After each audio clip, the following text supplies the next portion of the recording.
Hello students, welcome to the class. Today we will discuss about structure and development of male gametophyte.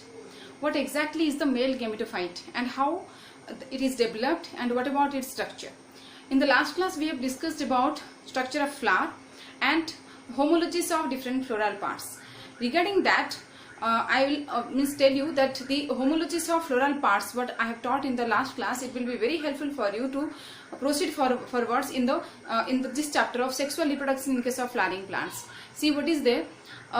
This male gametophyte, it is nothing but the pollen grain. When the pollen grain it is germinated, it is called the male gametophyte. So how the pollen grain it is germinated, how it is developed inside the anther, and what about the structure of pollen grain we will discuss here. Okay. So see here, structure and development of male gametophyte. As we have discussed that androecium is the male sex organ and gynoecium is the female sex organ of the flower. And androeciums are made up of stamen. Stamen is the individual unit of androecium. Each stamen is made up of filament and anther, and inside anther there occurs microsporogenesis. Microspores are the pollen grains, and the process of formation of microspores or pollen grains, it is called microsporogenesis. Okay. So see here, androecium, it is made up of stamen and is the male reproductive organ. Then stamen is made up of filament and anther. See, this is the structure of the stamen. It is made up of filament and anther, which are connected by the connective. Then come to the structure of anther. Exactly inside the anther there occurs microsporogenesis or pollen grain formation. So we'll have to discuss about the internal structure of the anther. Okay, so let's take the TS of anther, transverse section of anther, so that we easily can verify, easily we can discuss about the structure of anther internally, what is there and how the microsporogenesis occurs. See here, anther is dithecous. Dithecous means each anther is bilobed. There are two lobes or chambers inside the anther, so anther is considered as dithecous, and each theca or chamber or lobe, it is also having two microsporangia. Microsporangia are the pollen sacs. So there are two lobes in the anther and each lobe is having two microsporangia. So exactly 4 microsporangia are present inside the anther if we will take the transverse section. Then TS of anther shows 4 layers. Come to this diagram. This is the TS of young anther I have drawn here. See, this is the transverse section which shows that the anther is surrounded by 4 layers. The outermost layer is epidermis. Then below that the second layer is endothecium, and then endothecium it is helpful for the dehiscence of the anther after maturity, and middle layer it is the third layer, but middle layer is not the single layer. It is not the single layer, it is made up of 2 to 3 layers, and these 2 to 3 layers are togetherly known as middle layers. Then below the middle layer is the tapetum, which is surroundingly present the microsporangium. So there are 4 pollen sacs. These are the 4 pollen sacs, and they are surrounded by the tapetum. See here, tapetum is this layer. This is the epidermis, below that endothecium, then middle layer, and that is the tapetum which is surrounding the microsporangium. Microsporangia are the pollen sacs, and inside the pollen sac or microsporangia there occurs pollen grain formation. Okay, this is the connective. So this is the TS of young anther. Then let's discuss about different layers, their roles, and how microsporogenesis occurs. See here, epidermis, its function is just to provide protection. Then come to the second, endothecium.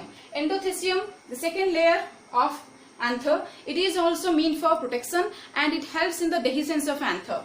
Then third layer is the middle layers. Middle layers also meant for protection. Then fourth one is tapetum. See, very peculiar structure is tapetum because it is a tetraploid structure. The tapetum cells are tetraploid by nature, and tapetum is very much helpful for the dehiscence of anther, dehiscence of pollen grains, and also it provides different types of, it produces different types of enzymes and hormones. So let's discuss about the tapetum in a very details. See, tapetum, it is 4 and surrounds the pollen sacs or microsporangia. It surrounds the microsporangia, this tapetum. These are the tapetums which are surrounding the microsporangia. It provides nutrition to the PMC. What is PMC? PMC is the pollen mother cell. See, inside microsporangium, microsporogenous tissue is present. This microsporogenous tissue, it is made up of pollen mother cells or microspore mother cells.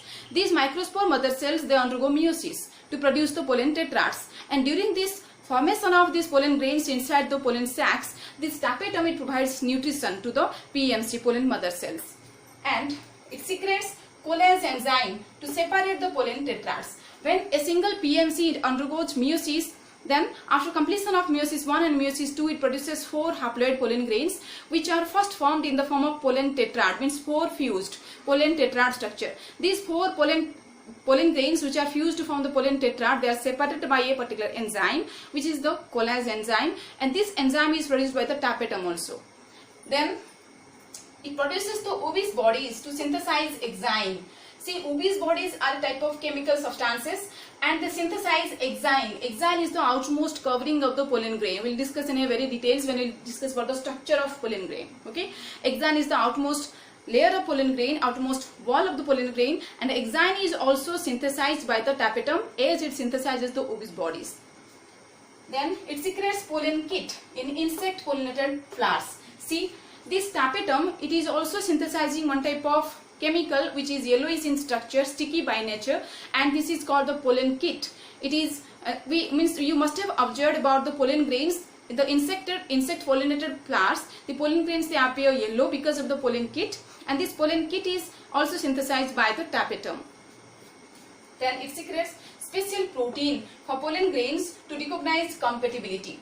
What exactly is the compatibility here? See, the pollen grains are dehisced from the anther and they move from one plant to another through the agents, different agents, maybe abiotic or biotic agents. But the pollen grains, they have to reach the suitable species specific plants, okay, and neither the pollen grains can germinate. So these pollen grains, they have to reach a particular species specific plant, and they fall upon the stigma of the particular species so that they can germinate. This is called compatibility of the pollen grains, and this compatibility means only the pollen grains of the same species, if they fall upon the stigma of the flower of the same species, then only they germinate.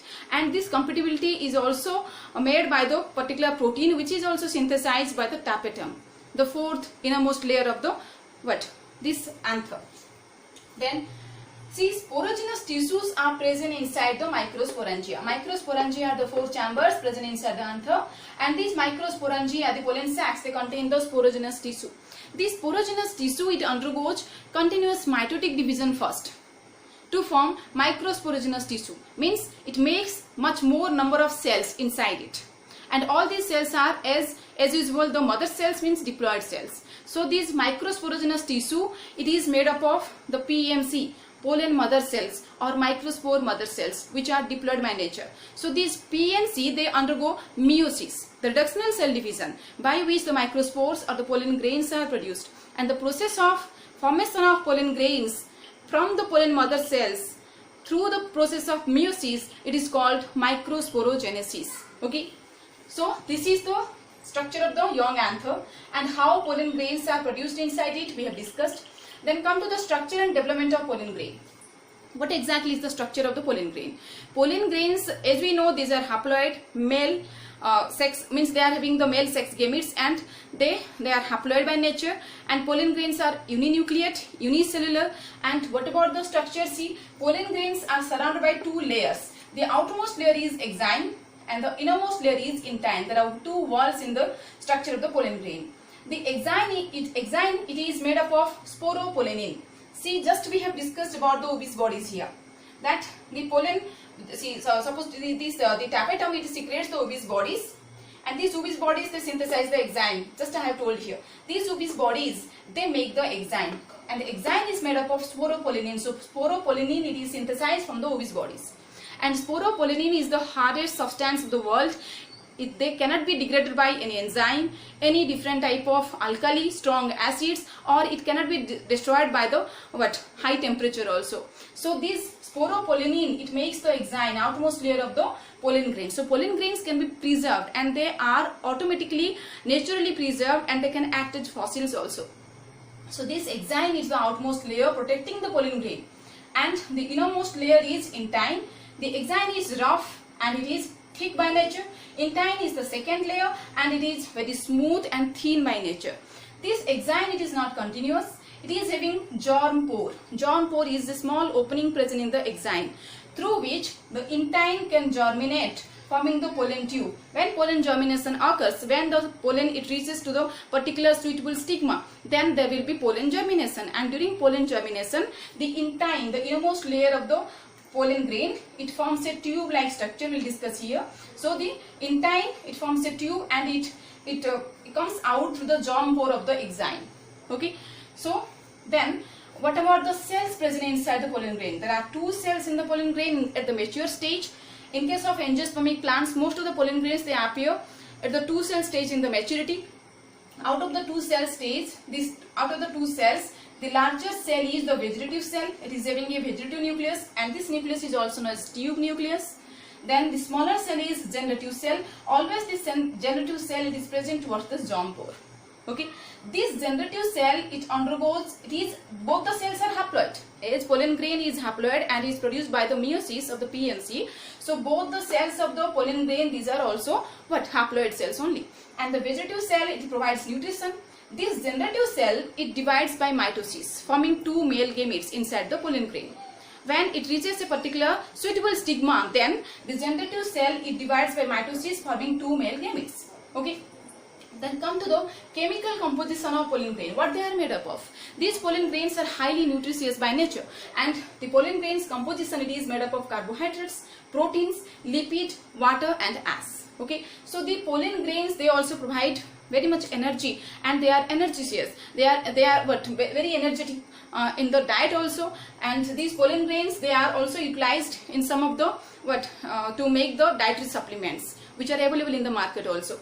So these pollen grains, see here what are the changes occurring in the pollen grain when it falls upon the suitable stigma to form the male gametophyte. Male gametophyte means germinated pollen grain. See here, this as usual, the vegetative cell is there, and the vegetative cell nucleus, it changes its shape here. The vegetative cell nucleus, it forms the tube nucleus. When the pollen grain falls upon the stigma, it absorbs water, it absorbs sugar, it absorbs other nutrients from the stigma. And the pollen grain, it swells. Through the germ pore, it absorbs all these things. And the intine, it forms a germ tube and comes out through the germ pore. And when the pollen tube is formed, along with the pollen tube formation, the generative cell, it divides. The generative cell divides, forming 2 male gametes. The generative cell divides, forming 2 male gametes. Now this generative nucleus will divide and it will form 2 male gametes. Okay. These 2 male gametes along with the tube nucleus, they will be released, because this intine, it will form a tube. This intine will form a tube. So through this tube, through this pollen tube, the male gametes and the tube nucleus, they will be released out. See here in the next diagram I have shown here. This is the exine, as usual it is intact, and through the germ pore, the intine, it is forming the pollen tube. The intine is forming the pollen tube, and the 2 male gametes along with the tube nucleus, they are released into this tube, this pollen tube. This pollen tube, it moves by chemotropism. What is the chemotropism? See, we have discussed about the pollination. It is the transfer of the pollen grains from anther to stigma of the same species specific flower. And when it reaches the stigma, then by absorbing nutrients, by absorbing water, the pollen grain, it swells and there occurs pollen germination. That is, pollen tube is formed, and then this pollen tube, it has to penetrate the stigma, and by crossing through the style, it has to reach the ovary, because ovary contains the ovules, and ovules contain the the embryo sac, inside which the egg or female gamete is present. Okay, so this pollen tube is formed, and this pollen tube, it enters into the style of the carpel, and in the style there are certain chemicals. These chemicals, what are these chemicals? These are nothing but boric acid and sucrose, in some amount of sugar, and other nutrients. And these chemicals, they attract the pollen tube to penetrate into the style. So this is chemotropism, by which the pollen tube, it reaches, crossing the style to reach the ovary. Okay, so this is chemotropism, and by absorbing calcium, borate, sugar and water, this pollen tube, it grows inside the style and it reaches the ovary. Inside ovary, ovules are present, and ovules structure we'll discuss in the later classes. And inside the ovules, embryo sac is there, and the embryo sac, it contains the egg. Okay, so fertilization can be there inside the ovules. So this is about the structure and development of male gametophyte. Now this is the male gametophyte, means germinated pollen grain with 2 male gametes and a tube nucleus.